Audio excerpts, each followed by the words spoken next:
Colegas interesados en formarse, opiniones basadas en evidencia científica y datos duros. Bienvenidos. Yo soy Cintia Reyes,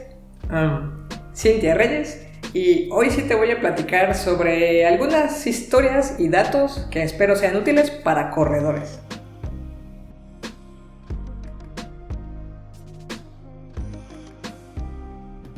Cuando se me ocurrió que era buena idea correr como deporte, empecé con el pie derecho, como todo en la vida.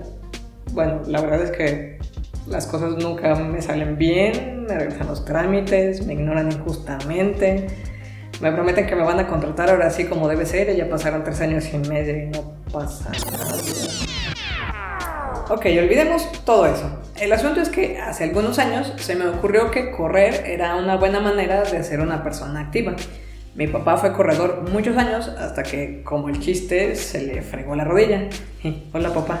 En fin, el asunto es que gracias a mi papá yo ya tenía alguna información básica, como que uno no puede salir a correr con cualquier calzado, que es importante tener un nivel mínimo de amortiguamiento porque es un deporte de alto impacto.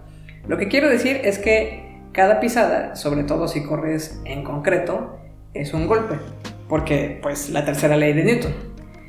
Y ya sé que hay una tendencia minimalista respecto al calzado para correr, aunque hoy no voy a hablar estrictamente sobre esto. En fin, según yo ya tenía unos tenis razonablemente adecuados para correr y también ya sabía que empezar en esta actividad no significaba que desde el primer día puedes correr 2 kilómetros sin detenerte. Así que descargué un par de planes de entrenamiento de marcas conocidas de tenis para ver qué recomendaban en cuanto al aumento paulatino de distancia y el tiempo para correr. Correr es un deporte de resistencia. La resistencia se desarrolla poco a poco con la práctica. Después de los primeros días en los que salí a correr, comencé a tener un dolor en los isquiotibiales. Esto es, a la altura de la rodilla, en la parte exterior de la pierna. Primero pensé, claro, me duele porque como antes no me movía, pues es normal, y seguí corriendo. Me di cuenta que me dolía más según cómo corriera. Si levantaba menos los pies del suelo, dolían menos, y así seguí hasta que llegó el día en el que subir al segundo piso donde daba clase dolía mucho. Doblar la rodilla para levantar cualquiera de las dos piernas dolía mucho. En ese momento pensé, se me hace que esto no es tan normal. Le pregunté a un camarada, corredor de años, que me recomendaba. Él me sugirió ir con su médico ortopedista. Fui y resultó que efectivamente el dolor no era normal. Resulta que de niña tuve pie plano y usé plantillas para corregir el defecto de fábrica, pero no terminé con un arco como debería de ser y ese era el problema. Cuando fui a revisarme con el ortopédico ya no estaba en etapa de crecimiento, así que esto no se me va a corregir. Voy a usar plantillas para caminar y otras para correr toda la vida. Además, tuve que dejar de correr el tiempo suficiente para que mi naciente lesión que yo insistía en hacerme sanara. A partir de mi primera visita al ortopédico, aprendí que muchas personas tienen una pisada neutra, otros son pronadores y otros supinadores. Si tienes buena suerte, tendrás una pisada neutra y serás menos propenso a las lesiones. Si tu pisada está orientada a los otros dos extremos, puedes tener lesiones en distintos puntos, quizás no tan rápido como lo percibí yo, pero puede ser a largo plazo. Hay calzado pensado en ayudarte a corregir la pisada, pero análogo a cuando nos automedicamos, la corrección debería pasar por una revisión profesional. La biomecánica de nuestros movimientos al correr incluyen un desplazamiento de la masa de nuestro cuerpo hacia adelante. Al colocar el cuerpo en una posición de caída frontal que es detenida por el pie que ponemos adelante, que es el que recibe el impacto. Esto que les estoy mostrando es un calzado del pie derecho y lo que les quiero comentar es que lo natural para algunas personas es que cuando aterrizan con su pie primero tienen cierta pronación, o sea que primero pisan con la zona interna de su talón. Esto también depende quizás relativamente del tipo de piso. No sé ustedes, pero en la ciudad en la que yo corro no hay parches, baches, bordos, hoyos. No, está lisito. En fin, el asunto es que la flexión del tobillo tiene un movimiento que continúa a la rodilla, a las caderas. Cuando se eleva el tobillo, el pie, sin embargo, puede llegar a tener una cierta supinación, o sea que termina saliendo de este lado. Y la otra pierna repite el ciclo.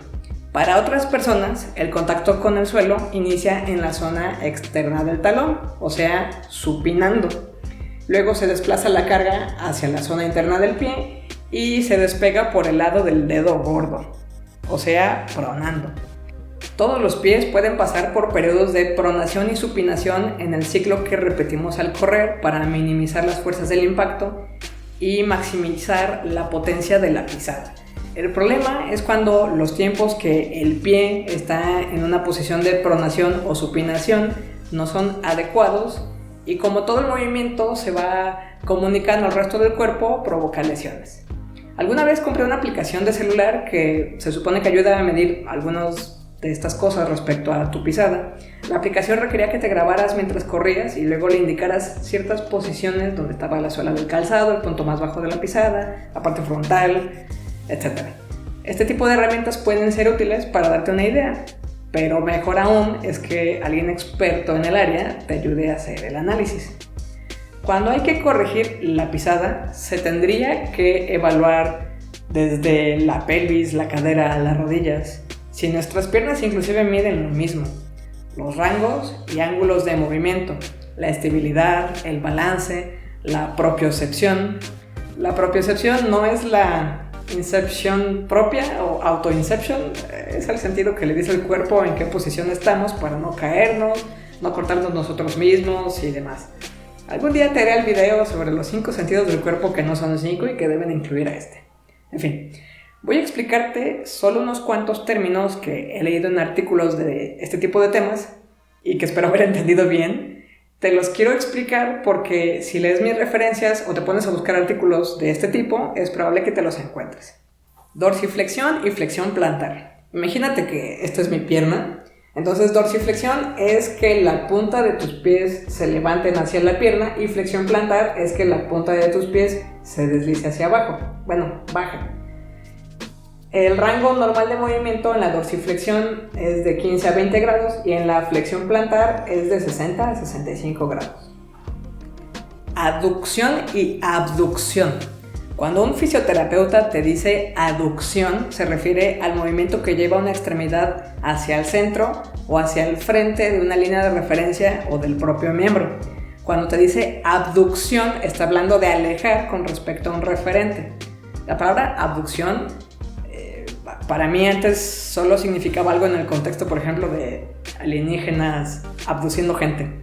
Y bueno, te lo menciono porque a lo mejor a ti también te suena. Regresando al tema de la pisada, una de las razones por las que puedes tener un problema es que tu rango de movimiento del tobillo esté reducido.